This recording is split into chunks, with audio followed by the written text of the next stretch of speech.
Igbo are believed to have originated as a people several thousand years ago in the area where the Benue flows into the Niger River. The Igbo were active slave traders, selling captives from the interior to European traders. The British established control over the region in the 19th century, made easier by the Igbo's decentralized political organization. Christian missionaries also found Igboland to be fertile ground for proselytizing. Regional tension in Nigeria became acute after independence as politicians fought ruthlessly for the spoils of office.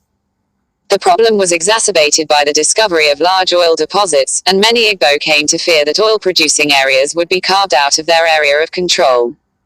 In January 1966, Igbo army officers carried out a coup.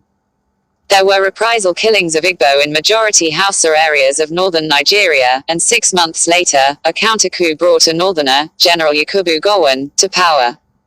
In September 1966, Radio Kononu in neighboring Benin broadcast a rumor that northerners had been killed in the Igbo-dominated southeast. Northern mobs went on a rampage, brutally killing thousands of Igbo civilians, while Igbo soldiers were hacked to death in army barracks. Those who survived fled east, many injured and destitute, posing massive problems of relocations.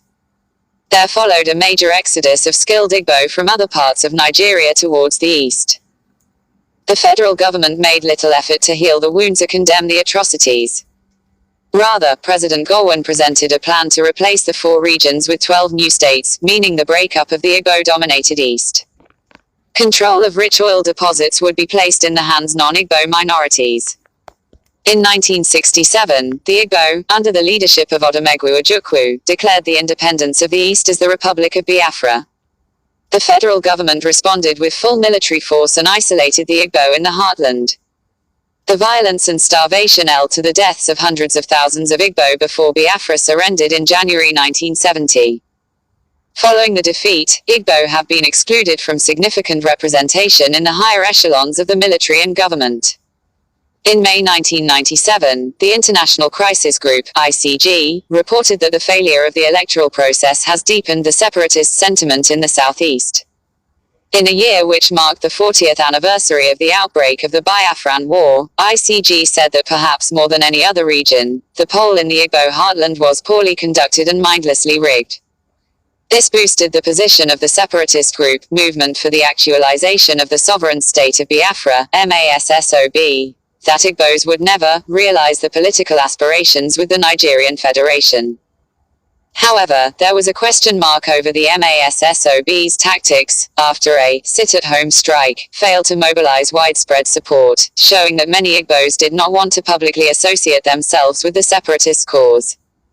The 1960s Igbo separatist leader, the now elderly Odumegwu Ojukwu, contested the 2007 presidential elections, coming 6th. He later told the BBC that the Igbo had more reason than ever to seek independence, basing his comments on the widespread electoral irregularities. Throughout 2007, there were protests from Igbo associations that Chief Ralph Uwajuruk, leader of MASSOB, remained in jail, although other separatist or rebel leaders had been released. Uwajuruk and other alleged MASSOB supporters had been arrested in 2005, charged with treason. But at the end of October 2007, Uwajuruk was released from detention.